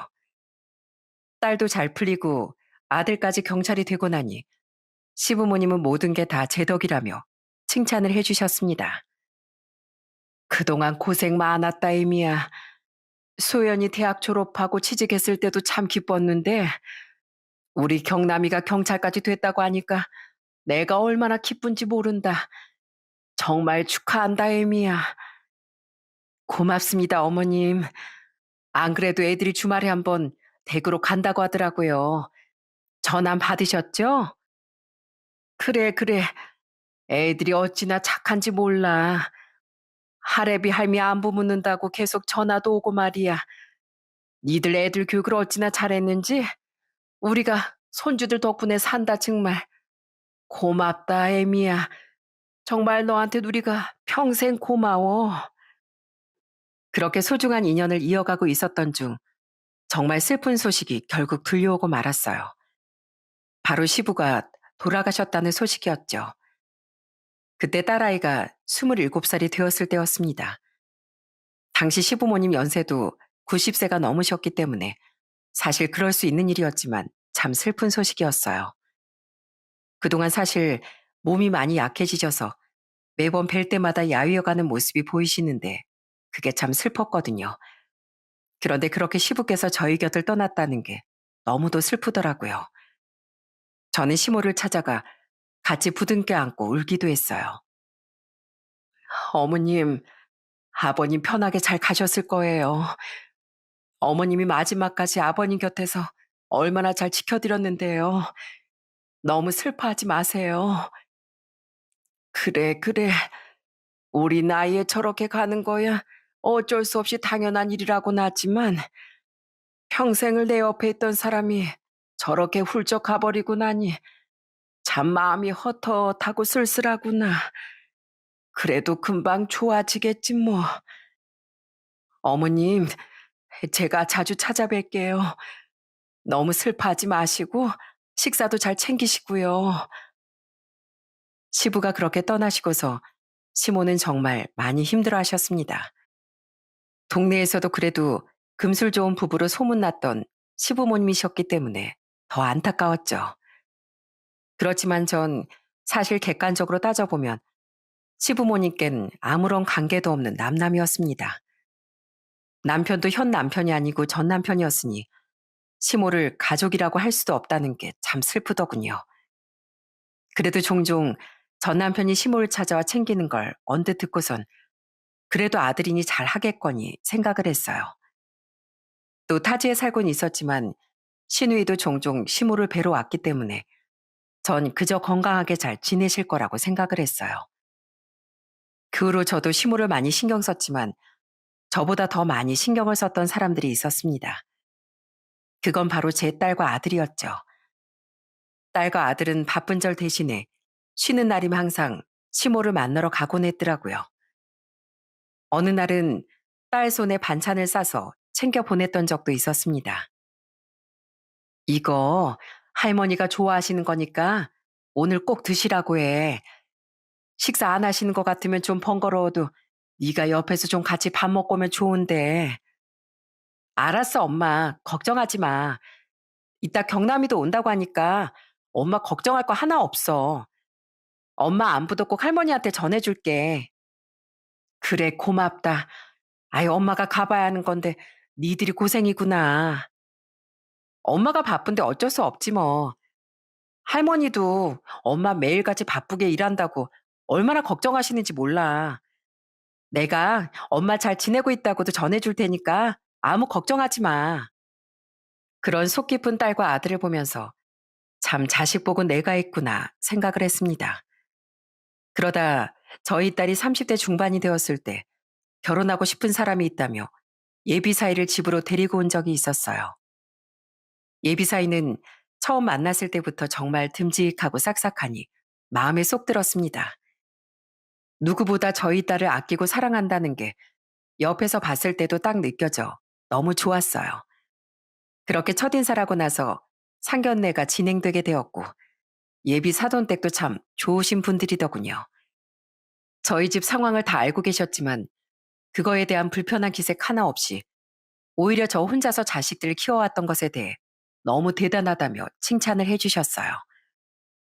그렇게 좋은 예비 사돈까지 보고 나니 정말 딸이 행복하게 잘 결혼을 할 수 있겠구나 생각했습니다. 그리고 이 좋은 소식을 전 시모에게도 전해드렸어요. 그랬더니 시모가 얼마나 좋아하셨는지 모릅니다. 아이고, 드디어 우리 소연이가 시집을 가는구나. 아, 이런 경사가 어디 있다니? 그래, 사돈댁은 좋은 분들이셨니? 우리 소연이라면 분명 좋은 사람들 만났을 텐데, 안 봐도 뻔하지. 예, 맞아요, 어머님. 예비 사돈댁이 진짜 좋으신 분들이시더라고요. 어머님, 그러니까 앞으로 밥도 더 잘 챙겨 드시고, 산책도 한 번씩 나가시고 건강 지키셔야 돼요. 우리 손녀 결혼하는 거 직접 보러 오셔야죠. 그래, 그래. 내가 오늘부턴 진짜 운동해야 되겠구나. 우리 예쁜 소녀 시집 가는 거 내 두 눈으로 꼭 봐야지. 보고 말고. 그렇게 저희 딸의 결혼식은 2주 앞으로 다가오게 되었어요. 정말 제가 결혼할 때보다 더 떨리고 긴장이 되더라고요. 딸 부부는 결혼 준비를 하면서도 단 한 번 다투지도 않고 서로 의견 조율하면서 결혼 준비를 하는데 그 모습이 참 예쁘게 보였습니다. 전 오로지 딸이 행복하게 잘 살기만을 내내 기도했어요. 그런데 제 이런 바람을 방해하는 사람이 찾아오고 말았습니다. 어느 날 오랜만에 주말에 식당 일을 쉬고서 집에 있었는데 갑자기 집 초인종이 울리더라고요. 쉬는 날이라 찾아올 사람이 없는데 무슨 일인가 해서 인터폰을 봤더니 정말 그 앞에 서 있는 사람을 보고선 전 기절초풍하는 줄 알았네요. 그 앞에 서 있었던 사람은 다름 아닌 바로 전 남편이었어요. 어떻게 집 주소를 알아낸 건지 떡하니 서 있는 꼴을 보고서 너무 놀랄 수밖에 없었습니다. 그동안 애들 커갈 때도 한 번을 얼굴을 비춰본 적이 없었던 남편은 무려 20년 만에 나타난 거였죠. 처음엔 저도 너무 당황해 이걸 어찌해야 하나 싶다가 그래도 집 안으로 들이는 건 아니다 싶어 제가 밖으로 나가게 되었어요. 제가 그렇게 밖으로 나가니 전 남편이 절 보고선 너무나 반가워하며 얘기를 하는 거 있죠. 고이정, 아유 오랜만이다. 우리 한 20년 만인가? 잘 살았어? 야, 안 본 사이 아주 많이 늙었네. 이제 할머니 다 됐다, 다 됐어. 뭐야, 여기까지는 어떻게 찾아왔어? 용건이 뭔데? 왜 찾아온 거야? 아이, 우리 오랜만에 봤는데 사람 이렇게 문 앞에 세워둘 거야? 그냥 들어가서 얘기하자고. 나 다리 아픈데. 당신이 우리 집에 왜 들어가? 여기서 얘기해. 당신이랑 그렇게 길게 할 얘기도 없으니까. 에이, 당신 뭐 아직도 감정이 남아있는 거야? 그거 아니면 그냥 들어가서 얘기하자고. 다른 사람들도 나오다 보면 어쩌려고 그래. 그러면서 남편은 계속해서 집 안으로 들어가려고 하고 전 그런 남편을 붙잡고 말렸습니다. 그렇게 밖에서 아웅다웅하면서 투닥거리는 소리가 집 안까지 들렸는지 결국 집에서 쉬고 있던 딸이 밖으로 나와 보더라고요. 딸 역시 집에 찾아온 남편을 보고선 너무 놀란 눈치였습니다. 그런 딸을 보면서 남편이 아주 반갑게 얘기를 꺼내더라고요. 소연아, 아빠다, 아빠. 우리 딸 오랜만이네. 딸이요? 누가 당신 딸이야? 여기 뭐하러 왔어요? 나가세요. 당신이 올 곳 아니니까 가시라고요. 엄마 뭐해 들어와. 뭐하러 저런 사람을 상대하고 있어? 저놈은 기집애 말버릇은 지 엄마 닮았나? 아이 우리 딸 그렇게 말하면 이 아빠가 섭섭하지. 그러지 말고 들어가서 얘기 좀 하자. 들어보니 너 결혼한다면서? 아빠가 이렇게 멀쩡히 살아있는데 왜 그 소식을 안 전한 거야? 내가 이제 알았네. 그렇게 뻔뻔하게 남편이 하는 얘기를 들으면서 저나 딸이나 너무나 기가 막히더군요. 사실 20년 전이라고 해도 딸한텐 기억이 생생했거든요. 그때가 딸이 중학생 때였으니 사춘기이기도 했을 때라 아마도 기억이 생생할 수밖에 없었을 겁니다. 무슨 이유 때문에 아빠가 집을 나가고 엄마와 이혼을 했는지 뻔히 알고 있었던 딸은 그렇게 뻔뻔한 아빠의 행동에 질려버렸는지 코웃음만 치고선 무시하려고 하더라고요. 그때 그런 딸의 팔목을 잡고서 남편은 말을 이어갔습니다. 소연아, 너 이렇게 가면 안 되지. 아빠가 그래도 너 결혼식 때문에 여기까지 친히 찾아왔는데 우리 딸이 결혼한다는데 그래도 네 아빠라는 사람이 와야 할 거 아니야? 거기 혼주 자리 빈자리로 둘 거 아니지? 내가 세상을 떠난 것도 아니고 이렇게 멀쩡히 살아있는데 말이다. 그러니까 앞으로 2주 남았다니? 거기 내가 앉지 마. 혼주 자리 내가 앉을 테니까 그렇게 알고 있어. 내가 네 애비인데 당연히 가야지, 당연히. 진짜 뻔뻔하고 철면피시네요. 여지껏 처자식 버리고 잘만 사시더니 뭔 생각으로 여기 오신 건지 모르겠지만 혼주석 비어있지 않고요. 저희 엄마가 앉을 거거든요. 생물학적으로 아빠라고 다 아빠라고 생각하시면 안 되죠. 저 잘할 때 뭐 한 거 있다고. 됐고요. 여기 다신 찾아오지 마세요. 서로 피차 얼굴 봐서 좋을 거 있는 사이도 아니고. 엄마, 우리 얼른 가자. 그렇게 딸은 냉정하게 남편에게 한마디를 하고서 절 데리고 집으로 들어와 버렸습니다. 그러자 당연히 밖에서 남편이 문을 두드리고 초인종을 누르고 난리가 났어요. 그렇지만 저와 딸은 아무런 반응도 보이지 않았고 결국 포기란 건지 남편은 그날은 금방 돌아갔습니다. 그런데 그때 일이 끝이 아니었어요. 그 다음 날도 또 오고 또 그 다음 날도 또 집으로 찾아왔더라고요. 그나마 다행이라고 한다면 딸과 아들이 다 출근을 했기 때문에 저밖에 없는 집이라는 점이었죠. 저는 그렇게 찾아오는 남편에게 냉정하게 딱 잘라냈어요. 으이구, 인간아. 도대체 왜 사니? 왜 살아? 20년 전에도 바람나서 처자식 버리더니만 이젠 도대체 뭘로 우리를 힘들게 하려고 또 찾아왔어? 제발 과거에 잘못했으면 좀 뉘우치면서 우리 앞에 꼴도 볼 생각하지 말아야 하는 거 아니야? 아니, 무슨 염치로 우리를 찾아오냐고? 인간이면 좀 인간답게 살아야지. 혼주석에 앉을 생각 추워도 하지 마. 절대 당신 거기 앉힐 거 아니니까. 당신까지 도대체 왜 이래? 자식을 위해서라도 이게 맞다니까 그러네. 당신이 자꾸만 내 자리 무시하니까 자식들도 날 무시하는 거 아니야? 아무리 우리가 이혼했다지만 부모와 자식은 평생 함께 가는 건데 어떻게 저렇게 냉정하게 말할 수가 있는지 원. 다 당신이 교육시킨 거지? 안 봐도 뻔하다, 뻔해. 내가 교육을 시켜? 야, 이 양반아. 지금껏 당신이 한 짓을 생각해. 우리 딸 그때 겨우 15살 중학생이었어. 알아? 알 거 다 아는 그 나이에 아빠라는 사람이 바람을 피웠는데 그 감정이 금방 사라졌겠어? 양심이나 있으면 몰라. 당신 그 자리에 있으면 아마 찾아온 하객들이 다 손가락질할 거야. 딸 결혼식 망치고 싶지 않으면 쓸데없는 소리 하지 말고 당장 꺼져. 제발 좀 우리 인생 또 망가뜨리지 말고 꺼지라고. 그런데 제가 이렇게 말을 하자마자 남편이 슬그머니 웃는 거였어요. 그 모습을 보면서 어찌나 소름이 끼치던지 그제서야 이 사람이 다른 속셈이 있어서 찾아왔다는 걸 딱 느낄 수 있었죠. 그런 제 표정을 읽은 건지 남편은 아무렇지 않은 척 얘기를 꺼내더군요. 그래, 당신 그것 봐. 다른 사람들 다 손가락질 하겠지? 거기 온 하객들도 다 우리가 이혼하고 대부분 알 텐데. 내가 떡하니 가봐. 손가락질 하지 않겠어? 그럼 결혼식 개판이고 아주 볼만하겠네. 그지? 뭐라고? 지금 당신 뭐라고 하는 거야? 그리고 그때 그 얘기를 들은 사람은 또 한 명 더 있었습니다. 바로 저희 딸이었어요. 딸은 결혼 준비 때문에 마침 그날 출근을 하지 않고 쉬었는데 전 남편이 하는 얘기를 딱 들어버린 거였죠. 전 남편이 하는 얘기 때문에 속상한 것보다 딸이 그 말을 들었다는 게 저는 더 속상했어요. 딸은 집에서 뛰쳐나오더니 남편을 향해 소리쳤습니다. 도대체, 도대체 원하는 게 뭐예요?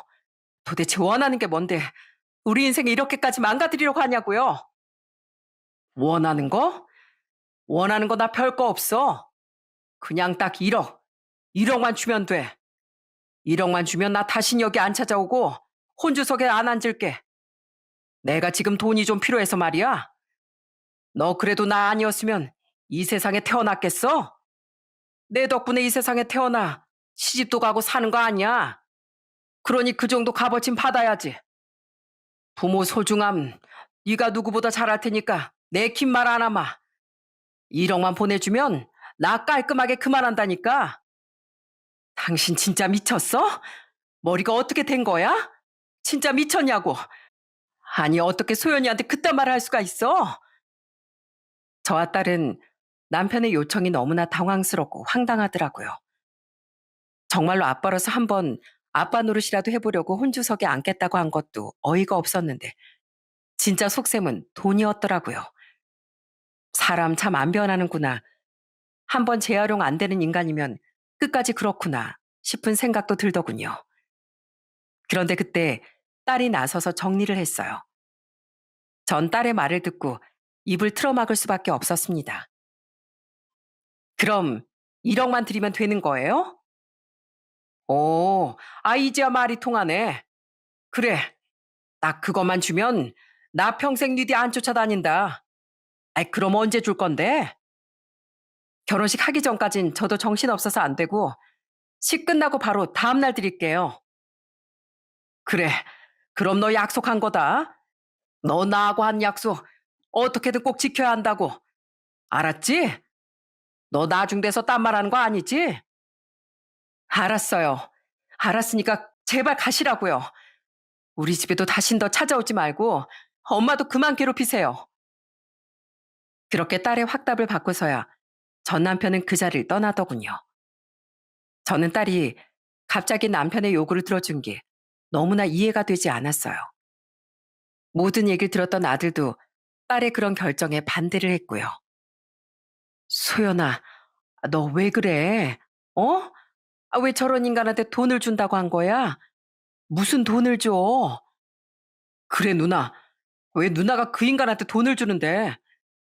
내가 경찰이라서 직접 나설 수도 없고, 그 돈을 누나가 어떻게 모은 건데 돈을 주냐고. 경남아, 걱정하지 마. 누나가 다 생각이 있어. 엄마, 걱정하지 마. 나한테 맡겨. 엄마 나한테 맡기면 내가 알아서 다 해결할게. 그렇게 딸은 다 계획이 있다며 말을 하더라고요. 그 후로 딸의 결혼식 날이 다가왔어요. 정말 행복하게 결혼식을 올릴 수 있었답니다. 저희 시모는 연세가 있으신데도 정말 딸의 결혼식에도 다 참석을 해주셨어요. 아주 고운 한복을 입고 우리 아들이 모시고 와 손녀의 결혼식에 참관하실 수 있었답니다. 시모는 사실 너무나 미안해 하셨어요. 알고 봤더니 전 남편이 딸의 결혼식을 알게 된 과정이 바로 시모가 얘기를 해줬기 때문이었거든요. 시모는 그동안 그래도 자식에게 아빠 노릇 한 번 안 했던 아들이 그래도 자식 소식이라고 듣고 정신 차리란 뜻으로 얘기를 했던 건데 저희에게 찾아왔다는 걸 듣고선 정말 많이 속상해 하셨어요. 괜히 얘기를 한 것 같다며 말하는 시모에게 저는 괜찮다며 안심시켜 드렸습니다. 그렇지만 전 솔직히 걱정이 많이 됐어요. 저한테 그러는 거야 아무 상관이 없지만 혹여라도 저희 딸과 아들에게 남편이 못되게 굴진 않을까 싶어 너무 걱정이 됐었거든요. 그리고 성대하게 결혼식이 끝나고서 사위와 딸은 신혼여행을 가기 전까지 저희 집에서 지내겠다며 집으로 찾아왔더라고요. 그러더니 예비사위도 이 얘기를 아는지 절 안심시켜줬습니다. 장모님, 저 얘기 다 들었습니다. 다른 거 몰라도 이번 건은 절대 걱정하지 마세요. 어머님 걱정 끼쳐드리지 않게 저희가 알아서 잘 해결하겠습니다. 그러면서 제 손을 꼭 잡아주는 사위를 보면서 참 고마우면서도 내심 도대체 무슨 계획일까 궁금하기도 하더라고요. 그렇게 다음 날이 되자 여지없이 그날도 전 남편이 찾아왔어요. 그땐 이미 찾아올 걸 알았으니 저 말고도 딸과 사위 아들까지 모두 자리에 있었죠. 그리고 그날은 초인종을 누르니 친절하게 문까지 열어줬어요. 웬일인가 싶은 얼굴로 들어오던 전 남편은 거실에 있던 딸과 아들 사이를 보고선 무척이나 놀라했습니다. 뭐야? 왜 다들 여기 모여 있어? 하여튼간 아빠 온다고 다 모여 있었구만. 아, 이쪽이 내 사위? 거참 듬직하게 생겼네. 똑똑하게도 생겼어. 그건 그렇고 돈은 준비됐고 어차피 길게 봐봤자 서로 머리나 아프지. 할 거 딱딱 끝내고 해산하자고. 자, 얼른 줘봐. 정말 번개불에 콩 구워 먹듯 자기 할 말만 딱 하고서 돈을 내놓으라는 전 남편을 보면서 참 기가 차고 어처구니가 없더군요. 어떻게 자기 자식한테까지도 저런 식으로 말을 할 수가 있나요? 정말 금수만도 못한 자식이라고 생각하고 있었습니다. 그런데 그때 저희 사이가 봉투 하나를 딱 꺼내더니 전 남편에게 내밀었어요. 뭐야, 왜 이렇게 얇아? 수표로 준비한 거야? 아, 나 그냥 현금으로 줘도 되는데, 아이, 괜히 수표 받으면 번거롭긴 하지 뭐. 그러면서 남편은 씩 웃으며 봉투를 열어보더군요. 그리고서 봉투를 연 순간 남편에게 역대급 복수가 시작됐어요. 그 봉투 안엔 돈이 들어있지 않았습니다. 바로 남편에 대한 고소장이 들어있었거든요. 이게 뭐야? 고소장이라니? 지금 이게 뭐 하는 짓이야? 금전 협박, 정신적 위협, 싸그리 다 묶어서 고소장 제출할 겁니다.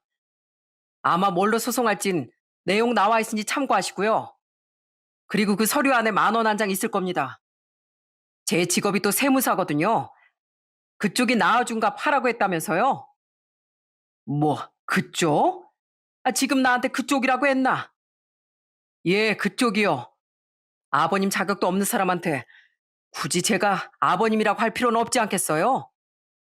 그쪽이 우리 아내한텐 아빠로서 잘해준 게 하나도 없더라고요.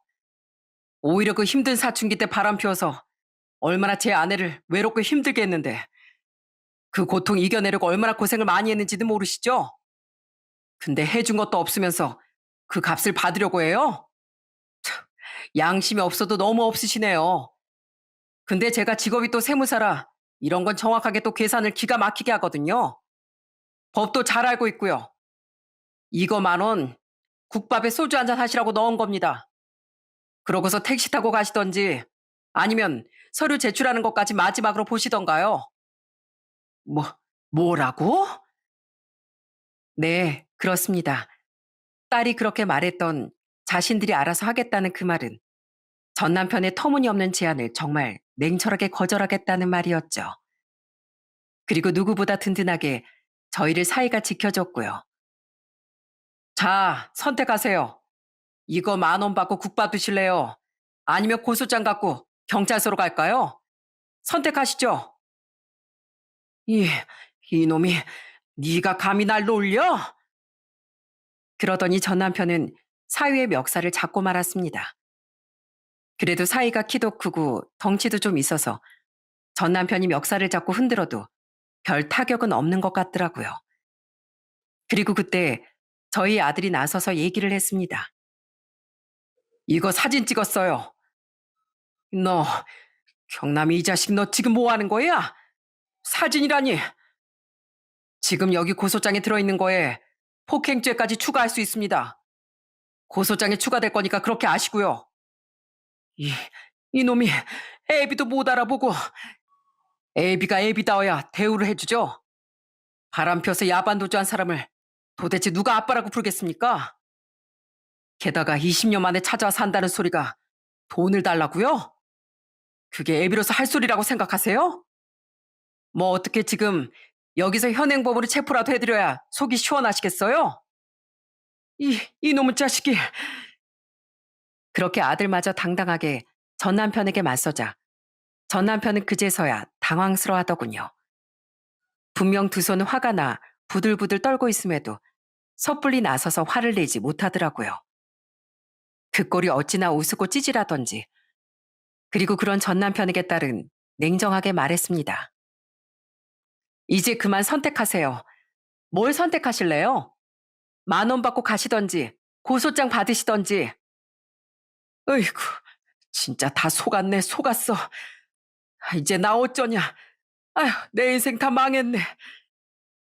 그러더니 갑자기 전 남편은 주저앉아 울기 시작했습니다. 아까까지만 해도 누구보다 뻔뻔하고 당당했던 전 남편이 주저앉아서 우니 진짜 어처구니가 없더라고요. 사실 전 시모에게 사실을 듣고서 남편이 왜 이토록 돈을 달라고 집착하는지 알게 되었어요. 알고 봤더니 전 남편은 노름에 빠져가지고선 사채를 빌렸던 거였어요. 그런데 그걸 갚지 못하고 사채 빚에 시달리다가 딸의 결혼 소식을 듣고서 찾아온 거였고요. 이렇게 자기 인생이 힘들어진 건 그 상간녀를 만날 때부터 시작이 된 거였답니다.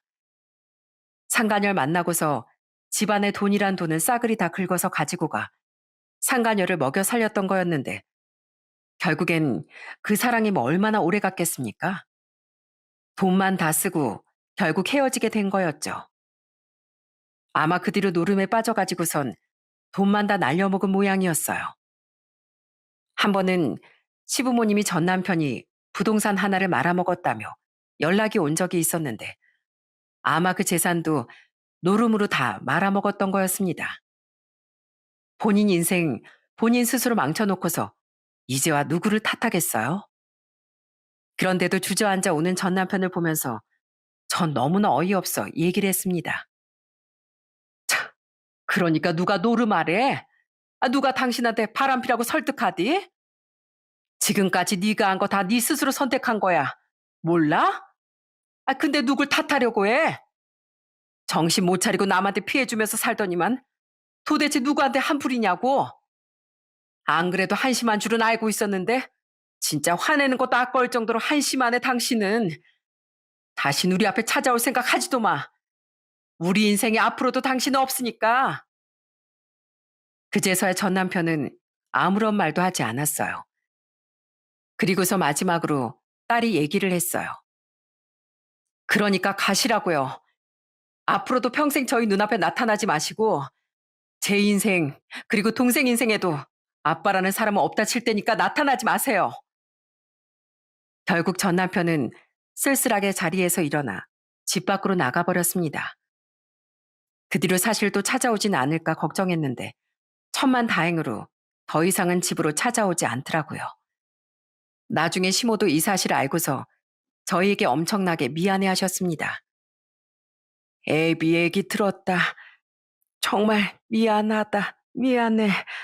내가 괜한 얘기를 해가지고선 그놈이 전화 와서 돈 달라고 하도 애원하길래 내가 참다 이건 아니다 싶어서 딸내미 결혼할 때 돈 보탤 줄 생각을 해야지.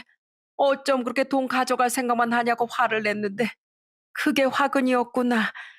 정말 미안하다가. 아니에요, 어머님. 괜찮아요. 저도 이해해요. 어머님도 얼마나 속상하셨으면 그렇게 얘기를 하셨겠어요. 다 이해하니까 너무 미안해하지 않으셔도 돼요. 고맙다, 에미야. 정말 너무너무 고맙다. 그 뒤로 저흰 여전히 잘 지내고 있습니다. 명절이면 항상 애들을 데리고 시댁에 인사를 하러 갔는데 사실 얼마 전 딸이 출산을 하면서 명절에 가보지 못했을 때가 있었어요. 그때 시모께 전화를 드리니 오히려 너무 기쁜 소식이라며 좋아하시던 모습이 지금도 기억에 많이 납니다. 그리고 역시나 딸은 결혼하고서 정말 너무 행복하게 잘 지내고 있어요.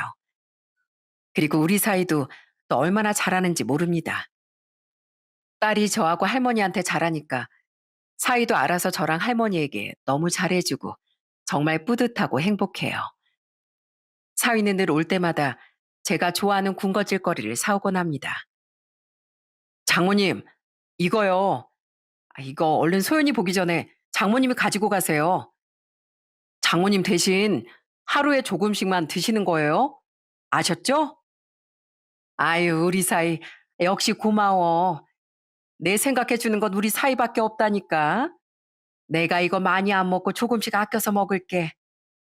네, 장모님. 다음에 또 드시고 싶은 거 있으면 언제든지 말만 하세요. 제가 어떻게 해서든 구해서 가지고 올 테니까 걱정 마시고 꼭 연락 주세요. 그렇게 애교 많고 살뜰한 사이 덕분에 전 항상 웃으며 잘 지내고 있답니다. 딸도 사돈댁에 참 잘하는 것 같고 사돈댁에서도 딸을 너무 예뻐하는 게 보이니까 너무 좋네요. 그리고 아들은 지금 결혼할 여자친구와 잘 만나고 있습니다. 결혼 계획을 이제 슬슬 세우고 있는데 아들도 역시나 딸만큼이나 똑똑하게 결혼 생활을 잘할 거라고 믿어요.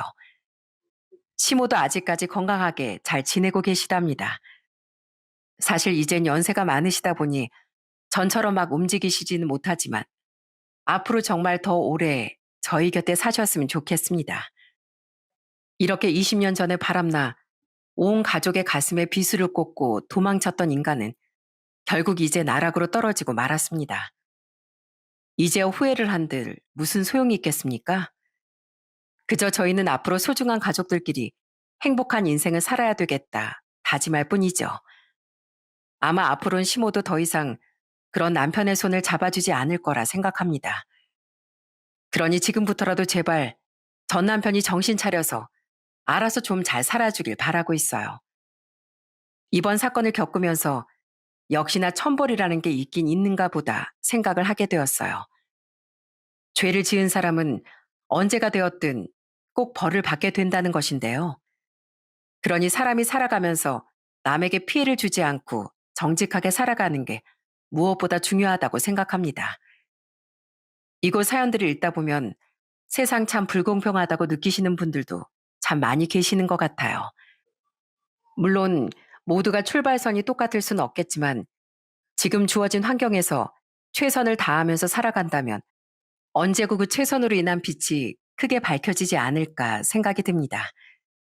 그러니 여러분들 지금 당장의 현실이 팍팍하고 어려워 포기할까 말까 고민하고 싶은 게 있으시다면 다시 한 번만 꾹 참아보고 도전해 보시길 바랍니다. 저 역시 앞으로도 열심히 건강하게 식당 운영을 하면서 제 인생을 위해 노력하면서 살아보려고요. 모든 분들의 인생도 그렇게 잘 풀리시길 바라며 오늘 제 사연은 이것으로 마치겠습니다. 지금까지 들어주셔서 정말 감사합니다.